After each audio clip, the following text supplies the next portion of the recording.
നമ്മൾ സംസാരിക്കാൻ ഉദ്ദേശിക്കുന്നത് മലബന്ധം എങ്ങനെ നമുക്ക് നാച്ചുറലായിട്ട് മാറ്റാം, എന്തൊക്കെ ജീവിതശൈലിയിൽ എന്തൊക്കെ മാറ്റങ്ങളാണ് ഈ മലബന്ധം ഇല്ലാതിരിക്കാൻ വേണ്ടി അല്ലെങ്കിൽ മലബന്ധം മാറാൻ വേണ്ടി നമ്മൾ ചെയ്യേണ്ടത് എന്നുള്ളതാണ്.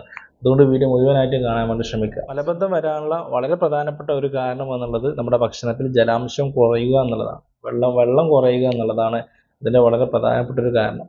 അതുപോലെ തന്നെ നമ്മുടെ ഭക്ഷണത്തിൽ ഫൈബേഴ്സ് അടങ്ങിയ ഭക്ഷണങ്ങൾ കുറയുക.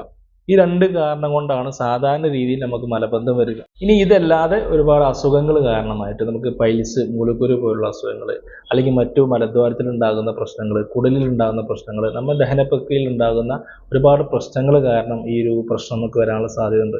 അതുപോലെ തന്നെ നമ്മൾ കഴിക്കുന്ന ഭക്ഷണത്തിനനുസരിച്ചും ഭക്ഷണത്തിൻ്റെ പ്രശ്നങ്ങൾ കൊണ്ട് നമുക്ക് ഈ ഒരു മലബന്ധം ഉണ്ടാവാനുള്ള സാധ്യതയുണ്ട്.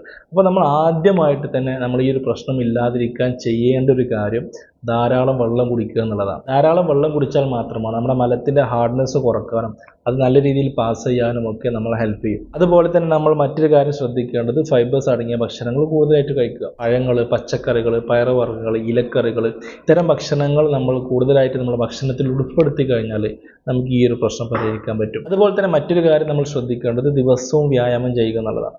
ദിവസവും വ്യായാമം ചെയ്യുന്നത് നമ്മുടെ ദഹന പ്രക്രിയ ശരിയായ രീതിയിൽ നടക്കാനും നമ്മുടെ ബവൽ മൂവ്മെൻറ്റ് കറക്റ്റായിട്ട് നടക്കാനും ഒക്കെ അത് സഹായിക്കുന്നുണ്ട്. അതുകൊണ്ട് മലബന്ധമുള്ള ആളുകൾ ദിവസവും വ്യായാമം ചെയ്യാൻ വേണ്ടി ശ്രമിക്കുക. ഇനി വ്യായാമമായിട്ട് ചെയ്യുന്നില്ലെങ്കിൽ യോഗ പ്രാക്ടീസ് ചെയ്യാം, അല്ലെങ്കിൽ എന്തെങ്കിലും രാവിലെ എണീറ്റ് എന്തെങ്കിലും സ്ട്രെസ് എക്സസൈസുകൾ ചെയ്യാം. ഇത്തരം കാര്യങ്ങൾ ചെയ്തു കഴിഞ്ഞാലും നമുക്ക് ഇത് പരിഹരിക്കാൻ പറ്റും. പിന്നെ നമ്മൾ ചെയ്യേണ്ടത് നമ്മൾ ബാത്റൂമിൽ പോകുന്നതിന് ഒരു റൊട്ടീൻ ഉണ്ടാക്കുക എന്നുള്ളതാണ്.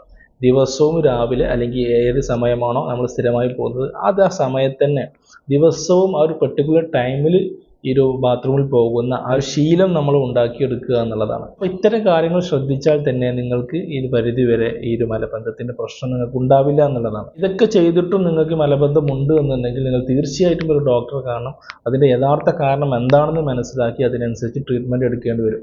എന്തൊക്കെയാണ് മലബന്ധത്തിന് കൂടുതലായിട്ട് കഴിക്കേണ്ട ഭക്ഷണങ്ങൾ, എന്തൊക്കെയാണ് കഴിക്കാൻ പാടില്ലാത്തത് എന്നുള്ളത് വളരെ വിശദമായിട്ട് ഞാൻ ഡിസ്ക്രിപ്ഷനിൽ കൊടുത്തിട്ടുണ്ട്. നിങ്ങൾക്കത് വായിച്ചു നോക്കാവുന്നതാണ്. നിങ്ങൾക്ക് അതിലെന്തെങ്കിലും സംശയങ്ങളോ മറ്റോ ഉണ്ടെങ്കിൽ നിങ്ങൾക്ക് എന്നോട് ചോദിക്കാം. പുതിയ വിഷയമായി വീണ്ടും കാണാം. Thank you.